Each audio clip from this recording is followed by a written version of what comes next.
Well, Alex, obviously we're only a few days away from the massive pay-per-view here in Perth, a country that's been starved for fights since before the pandemic. You're obviously the face of this sport in this part of the world. So what are the emotions now that hard part's over with, you just got to make weight and then go fight Islam Makhachev? Yeah, now the fun part. But it's good to be back here, not only in Perth, obviously Australia. As I've been saying all week, all us Aussie fighters or from this region, Australia, New Zealand, we deserved an event over here. Not just us. Obviously, I deserve to fight in front of home crowd, defend a belt or fight for a belt, whatever it is. And then you've got the fans who deserve an event here and having their local fighters fighting here too. And obviously the rest of the card is stacked with these Australian fighters too. Are a lot of them kind of viewing you as like the guy that will take this sport into the next level here in Australia now that they can come back after the pandemic? Oh man, it's obviously good for them to, I'm sure they all believe in their skills. They've seen it, yeah. They've seen us go to the top. They've seen us get the belts. But I mean, that's what obviously Robert did that as well. So they got to see that, which is always going to be motivating. And this can be done. Even from a small gym or wherever you are. But now we're obviously going champ and going real big and pound for pound and all that. So I guess we are showing these guys coming up, or even the younger generation, that not only be a champion, not only do well in the UFC, you can be the best. You know what I mean? The pound for pound number one, champ, all that type of stuff. So I think we are setting a good example. So that's good. You mentioned the pound for pound thing. You're number one. He's number two. Do you view him as the true number two pound for pound fighter in the world, or is it just something the voters gave him that? Do you view him as the second best fighter in the world? Oh man, again. This isn't up to us, you know what I mean? People are going to ask me, if you go and take him out, you're going to be the greatest ever and all that type of stuff. That's not up to us, you know what I mean? Do I think I had a harder path to, pound for pound and all that? Yeah, look at my resume. But do I believe he is as good as a number one pound for pound? Yeah. Or number two pound for pound? Yeah, for sure. I believe he definitely deserves to be up here. He's a great fighter. So, again, you probably look at the resume, still a good resume, but it's probably not as good and as deep as some of ours. But at the same time, when it comes to skill, he's definitely right up there. Michael Chandler was breaking this fight down, and he said that Islam is just brilliant at the basics. He does nothing wrong. He doesn't do anything flashy. Everything is just perfect. Did you agree with that statement when watching tape on him? Yeah, well, he doesn't take unnecessary risks. That's the proper way of doing it. He does. We all know what they're good at and what they want to do. They're calculated in that sense. A lot of people, obviously you're seeing some people saying that he can strike, it's underrated, but then you're seeing a lot of people that, say it's not good. But I mean, it is calculated. That's something that he does very well. He doesn't overcommit too much. He does sometimes, but he doesn't. He will fight on the back foot and wait for the right time to shoot and things like that. His distance game isn't too bad. So little things like that he does well. Like I said, he's calculated. What exactly did Chandler say? He was saying brilliant at the basics. At the basics. Yeah, I guess so. But I don't know about that. I think he's just more calculated. That's probably an unnecessary risk. I think that's what he's probably better at. Do you feel a sense that you need to represent Australian wrestling against him, considering everything he said about how Aussies don't have wrestling? Yeah, for sure. You know what I mean? Coming to my country and say we don't have wrestling? Yeah, all right. Well, I'm going to have to do something about that. So how do you see the fight? Shooting doubles from the get-go. So how do you see this fight playing out? He says once you feel his power, he is very confident he can knock you out in that octagon. I just told you he's a very calculated fighter. He doesn't take unnecessary risks. Him coming looking for a knockout, that's an unnecessary risk. He won't be doing that. And final one for me, what do you make of the UFC announcing that Conor McGregor and Michael Chandler will be the coaches of The Ultimate Fighter this year? Yeah, I think it's good. Obviously, it's always good to have Conor coming back to the sport. Brings a lot of eyes here, It's and that'll be a fun fight as well. You know what I mean? And it's I think it's clever for both of them. Clever for Conor because he can go and fight, and that's they're both powerful dudes. Obviously, it's a winnable fight because they're just going to go for it, so it's going to be entertaining. But I mean, that just puts Conor right back in the conversations, for the belt and all that type of stuff. And for people to say, he wouldn't deserve it, and there's no way they're going to do that, you're pretty crazy, right? It's Conor McGregor, and if he takes out someone like a Chandler, you know his name's going to be mentioned. You know people are going to be talking about him. So it's interesting. It's good to look at because I plan on taking that lightweight belt, and I'm looking at seeing what's happening in the division. There's a lot of potential matchups after this one, but obviously first I've got to worry about what's in front of me. You also said you do plan on going back to featherweight and fighting the winner of the co-main event. How do you see that fight playing out? I'm 50-50 on it. I think they're obviously both great fighters, and it just depends who turns up on the night with the right game plan. I think, again, I'm 50-50 on it. I don't know. So I might know from 1 minute in the fight, but obviously I think it's going to be a fun fight, you know what I mean? And good. I'm just glad it's happening. It's going to give me a pretty clear guy who's next. So when I go back down, so it's good because I want to be active, right? So line these next guys up for me because I want to have a very busy year. Alex, just to go back to the Conor thing, it seems like that fight's going to be at 170 though, and I guess that's where people are maybe debating. Could he even make 155 now is one question, and if it's at 170, maybe that's where the argument of would he deserve it at 155 would come in. What would be your response to that, I guess? It's at the end of the day, it's it is Conor McGregor, and when you pull on those types of numbers, and you got to remember he is always taking on the good guys as well, like the good fighters.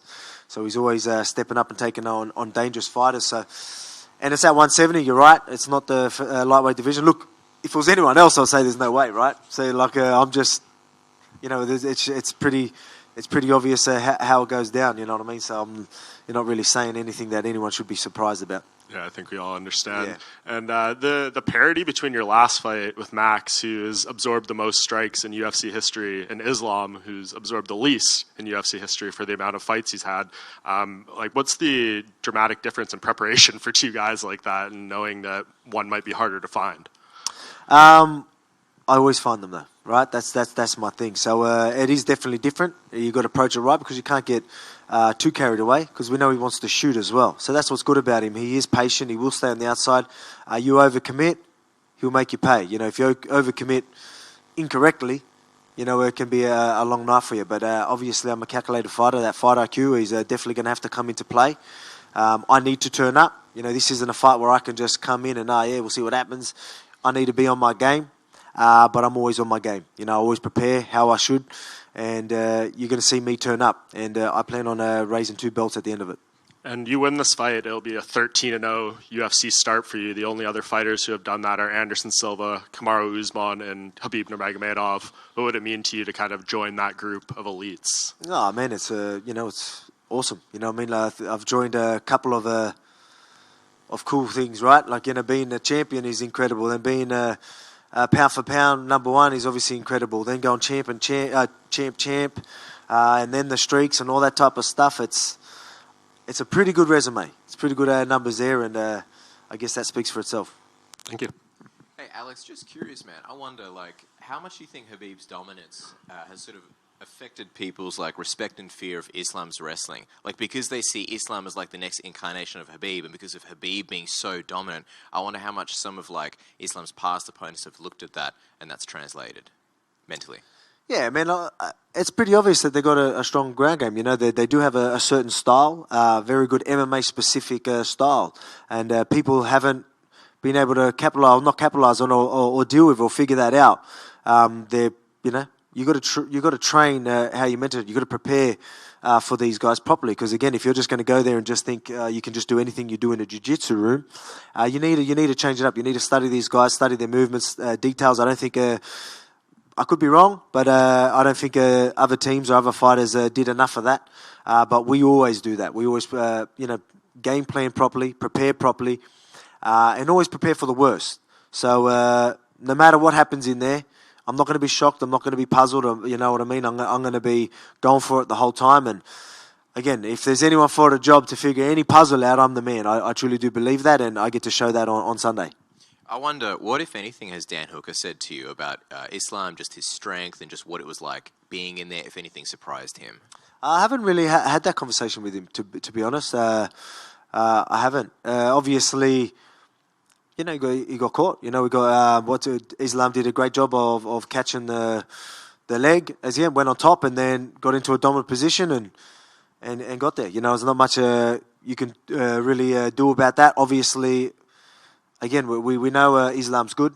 I haven't really had that conversation, to be honest with you. But yeah, but again, I got a lot shorter arms, so I'm a lot harder to Kimura. Even though your arms are longer than his, I wonder. Yeah, though, that's actually in the countdown. I'm short with long arms. Yeah, my bad. In the countdown, you mentioned how your whole life you've been dealing with Stocky arms. Yeah, that's Yeah. what I'm looking at. the whole life you've been dealing with monsters of men, and obviously the narrative here is like the size difference. And I just wonder, like, when was the first time in your life that you took out a significantly bigger dude? Maybe even before like your professional fight career, or just you realize you had that ability in you. Oh man, that's been happening forever. It's been happening forever, even on the footy field, all that. Like, a lot of people are like, oh, he's moving up, like it's like crazy. It's like, I'm training like every day in the gym with guys heavier than me. This is lightweight. I train with like welterweights. I train with even middleweight sometimes, you know what I mean? Especially in the grappling and wall work and all that type of stuff. Wrestling, like, these are the guys I'm usually grappling and doing them stuff with, because the guys my size are obviously usually going to struggle with me there. So I usually got to go with the bigger guys. That's why people keep mentioning the power and size. It's not that. I look at it more, the thing that to deal with is their style, you know what I mean? Like their grappling ability, they do certain things.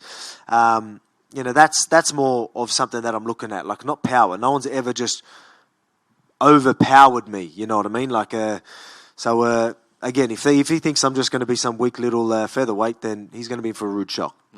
Alex, Dave Shaw confirmed to Fox Sports Australia that they're already looking at a second pay-per-view for 2023 here in Australia. I wonder, man, you've been in some big stadiums here, as a spectator for some big sports. Do you have any venues in mind that potentially that are on your bucket list of you headlining in? Oh, man, like...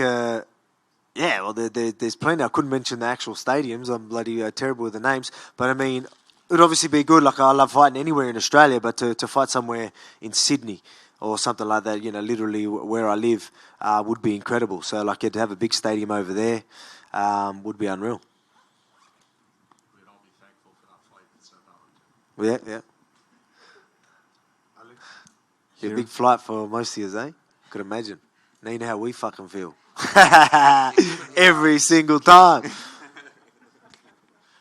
Alex, in your training camp, we could see the Mairbek Taisumov, and in MMA with Russian fighters, Russian fans, I mean, was discussions. Did he help you in preparing for Islam fight? Did he help? Yeah. Mairbek was there. A couple of guys from over there at Bangtao. Like, we were training over there for a little bit, and they come in and did some wrestling rounds with us, grappling rounds and all that. So it's always good, Obviously, they've been wrestling and grappling their whole lives, right? They've been he's been in the UFC and things like that. But someone that's dealt with very, very high level wrestlers their whole life, and just to be moving out, and he's a lightweight himself, so it was a good feel. Thank you. And Volk, what are your thoughts on what Islam said about the lack of promotion for the fight? Yeah, I think it's fun. It's been massive here in Australia. You know what I mean? That's all anyone's been talking about over here. So I'm okay with it. I think it's doing well. I think we are breaking records here in Australia. You know what I mean? So, and I think we're doing very well pay-per-views around the world. So I think people are tuning in. Maybe it usually is fight week when everything starts to happen. Obviously the buzz is here now. So maybe it was just something he wasn't feeling earlier, but I'm sure he's feeling it now. And what is it about your head coach, Joe Lopez, that's so special? Master Splinter. Mate, he's good. Obviously, mate, I've been the first day I ever stepped in the gym was his gym. So he's been my coach ever since, and he's travelled the world with me and all that. We've obviously evolved as coaches and fighters together and worked our game together. So it's been incredible. No one knows me as well as Joe knows me. So that's something that connection, right? Like we've, as I said, travelled the world and grew together and like pretty much made our style through traveling the world, getting knowledge from everywhere, and just making it work for me, my shape, my size, and all that type of stuff. It's incredible. So it's good to have, and he makes you mentally strong. He can be hard to deal with sometimes, so you're definitely mentally prepared when you're hanging around Joe. And there's a lot of that. There's a lot of talk about legacy with this fight. After it's all said and done, how does Alex Volkanovski want to be remembered? Oh man, obviously, I'm chasing. I'm in a good position right now, but I'm chasing to be like, one of the greatest or the greatest. You know what I mean? Again, that's not going to be up to me to decide, but that's where I want to be. But one thing that I do, I'll be proud of obviously them accomplishments, but I'm really proud that I've been able to be myself the whole way through. Some people need to sell themselves out and do things, be fake and all this type of stuff. I'm happy that I was me the whole way through the whole process, and I'm in the position I am now. So very proud of that. Who's been fake? Who's been fake? Yeah. I'm sure you know plenty of people. Thanks, thanks, mate. Bit of a softer one, mate, but how are you enjoying Perth? Yeah, man. Loving it here. It's always good here. Every time we're going to be doing the open workouts today, and every time there's a event here or any type of event, even when I come here when the fight was announced and did a bit of a promotion for that, it was just people just, coming in flocks. There was heaps of people everywhere. So it's always good to be here because they love the sport. They love sport over here, and I can't wait to hear them roar in that octagon or in that arena. Hey, Volk. How are you feeling at the bigger weight? Are you feeling just as explosive and powerful? Yeah, definitely. That's something that earlier on when I was bulking and I was up to like 81 kilograms and all that type of stuff. Obviously, I was very strong, but I mean, I wasn't really happy with that movement. So as soon as but we needed to do that. That was a part of the process. We started bringing it down, and each kilo, each pound that come down, I just got faster, sharper, and now I'm at the, obviously the last couple of weeks have just been, last few weeks have just been absolutely perfect. Really found where we need to be. So my strength is right where we want it, and my, I'm pretty much that featherweight that you see with the movement. So we found the perfect balance of it all, and you'll see it Sunday. Are you sick of eating? I was. Now, you know what? It's funny, man. You'll be surprised with the like a bulking. You end up getting like a what would you call it? Like a food disorder. Like you end up starting to hate food, man. It's crazy. So fight week ain't that bad because I don't care about food right now. And finally, what's it like being Alexander the Great, Volkanovski, pound for pound #1, and being a dad at the same time? Yeah, it's awesome. Like, obviously, that's why I do it. I want to be able to provide for my family, to be successful. So it's fine. The good thing about me is I can literally go here, do this fight of this magnitude, raise 2 belts, everyone go absolutely crazy, go home, and then I'm just dad. You know what I mean? I'm grounded. I'm back where I was, and that's something I'm very proud of as well. Like I said, I'm just always going to be me, and through this whole process. So very, very proud of that. But Alexander the Great's good, but we're going for Alexander the Greatest. Alex, down it. You mentioned about guys being fake and stuff. I'm curious, if the UFC came to you and said, we want you to coach the Ultimate Fighter, who would the guy you'd least like to be around for 6 weeks be? Least be around.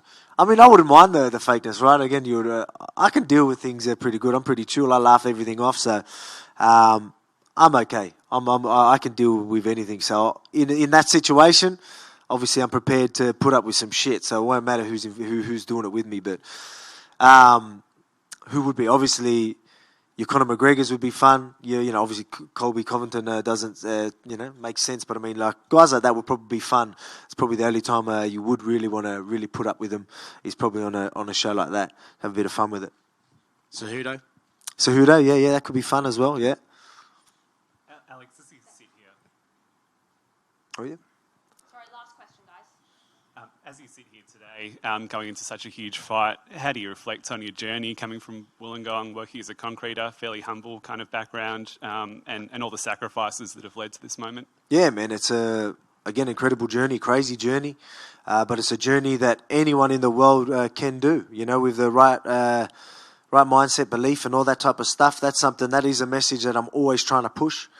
Is a lot of these people that are coming in here were just we're all just regular guys. Yes, some going to be very athletic and all that type of stuff, but being athletic goes nowhere without the hard work and all that type of stuff. So there's plenty of guys that have reached the top, and I think myself, again, I try and say I'm pretty normal. I don't think I was ever athletically gifted. I've probably always been strong, but that's it. But look where I am right now. You know what I mean? With the right mindset, mentality, work ethic, and all that type of stuff. The stuff that really gets you to the top. You know what I mean? That's the stuff that the people need to see, and that's why I'm the man for this job, because of all that stuff. That ticker, that heart, all that stuff you talk about, what you need. that's why I really do believe in it. That's why you see the confidence in myself, because I know I'm going to do what needs to be done. I know I'm going to turn up on the night. I know I'm going to, if I am in a bad spot, I'm going to deal with it. You know what I mean? I've got the heart to get myself out of any position and come up on top. You know what I mean? So that's something. So even doing this and, the underdog story, that's why I love it as well, because I keep showing these people, these underdogs, these people out there that probably don't believe in themselves. They're not sure. I'm going to show them. I'm going to show them what can be done. You know what I mean? Right now, people are counting me out. They won't Sunday. Sunday, I'm going to shock the world, and I can't wait to do it.